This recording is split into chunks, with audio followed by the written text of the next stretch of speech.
And after that short break, we're back. So, Ray and Chums defeated the outrageous dominatrix Gara, and their business is finally completed on the floating continent, so they can depart for their own home world again, to find out what arbitrary thing we've got to do next in the adventure to progress things. But not before having one last flying farewell to this rather large overworld area, which pretty much only has 2 towns and 1 dungeon.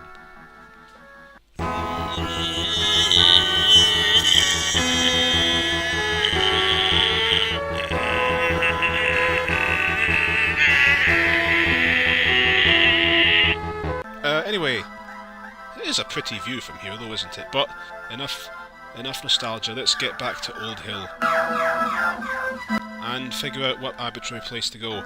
The arbitrary place is naturally a town within this mountain range here. Why not? Although in fairness you could figure this out in the classical RPG tradition, the next place to go is naturally going to be somewhere that you couldn't get to without an airship.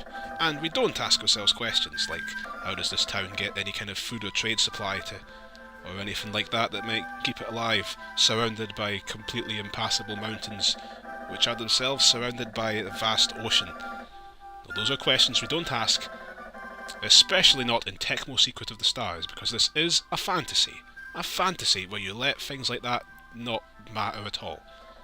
And we find out soon in this town that things are happening. Wah! But yes, it does not take our heroes long to discover that this isolated, obscure village is a great big workaholic village. A little mini industrial revolution here. All the villagers work full-time jobs, and they're obsessed with their work. Rise in the morning, go back home in the evening, and they all work in the great big grey, creepy-looking factory in the back. Clearly, nothing is untoward about this situation. Daunto. I say they're workaholics, but actually, all of them, if you talk to the townspeople, it seems all of them are kind of depressed about their lifestyle. Some poor soul wishes that he could go back to see his family more. Someone else thinks life's unfair. Oh, dearie me. And this person works himself to exhaustion every day. How sad. But who cares about them? Let's go fly around the world more. Yeah, everyone knows when you've got an airship, you gotta go exploring. Who cares about people's life problems, honestly? We've got Homncruse to beat. Is he in this random shrine here? Quite a mysterious location, to be sure. But nope, there's nothing to do there right now. So, we're heading off to another place. Yeah! Another island. The village of Morais. And let's leave Morais. There's got to be some more stuff for our AQUTALLION crusaders to find in the planet that they live on. No, we're just back here again apparently. Quite a small world it seems. Wait, no! It's a different town! Yes, there's 2 separate towns that look exactly the same, surrounded by mountains. And this one, I dare say viewers, is one of the most significant towns in the game. I'm actually being serious for once. This place matters. The forgotten town of Hydon. Filled with ominous graves, beaten up battered housing and that sad music. But anyway, now that we've been there, we can come back to talk to this random guy in the workaholic town again, and now he'll actually say something interesting. The secret of Homncruse. We've got to go to the town of Hydon, where we just were. So, let's head back to Hydon again. Yes, we weren't finished in Hydon after all, viewers. Please excuse this game's ridiculously cryptic nature. An old man reveals the town used to be a nice place before it was destroyed, but Dr. Paracles showed up. He created a lab somewhere on the top of this giant range of mountains and began strange experiments. A lot of girls were lost. Paracles dug up graves and apparently released a toxic gas on the town. It reminds me of something. One day Paracles took a big-eyed child to the lab. A blue light flashed across the sky, and the professor disappeared. Wasn't that legitimately the most interesting thing you've heard in the entire game? Well, it doesn't take 2 horseshoes to change a light bulb to figure out that we've got to head up to that mountain and find out just what was going on with this mysterious Dr. Paracles, the big bright-eyed child. Doesn't this sound interesting, viewers? Doesn't it sound like something legitimately interesting is going to happen here? Almost as if the game's going to develop an actual plot beyond Slam, Homncruse. Well, I hope you're feeling that way, viewers, because I have a confession to make. The video footage was lost. for the big, eye-opening, shocking episode that is the visit to Dr. Paracles's lab.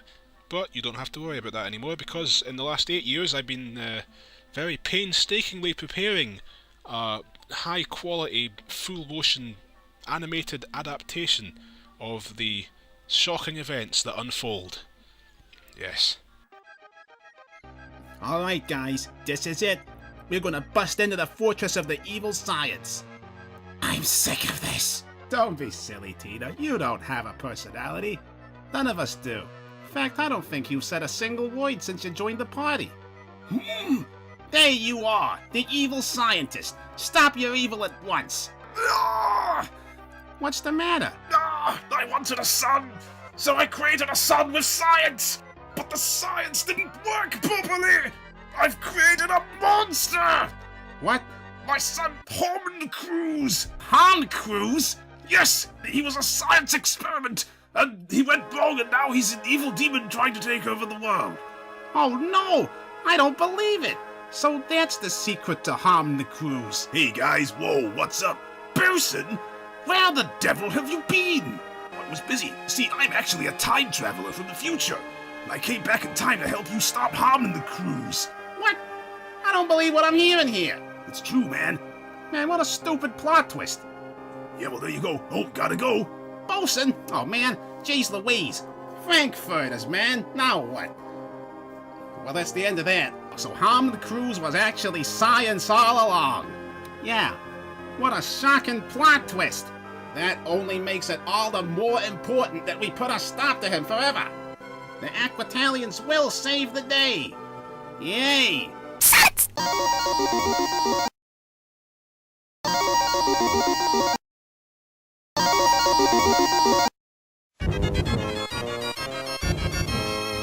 You may disagree, Aristotle, but it seems logically feasible to me that a time-travelling scientist in the future could easily create a diabolical experiment that proceeds to go back into the past with a time-travelling scientist and get 5 little children called AQUATALLIONS to take care of this Dr. Paracles, to take care of the mad scientist. That's better. And that's what happened. So yeah, Homncruse was actually not a demon after all, but just an innocent little boy, a big-eyed boy, big wide-eyed boy, that some mad scientist took to his lab and made into Homncruse for some reason and by some means, some Frankenstein-inspired means. Oh no, he did this in the future, excuse me, which is why Bosun came from the future, being someone that matters, and came to get the AQUATALLIONS, who were a bunch of little kid warriors that were destined by spiritual powers to do this. Even though it was like just some random scientist that randomly took some random boy and randomly made him into a random big monster thing for some reason. Okay, so maybe the plot doesn't quite stand up to scrutiny, but then again neither does Tecmus's logic, so the jury's out, folks. Right, I think we're done here. See you next episode. Excellent.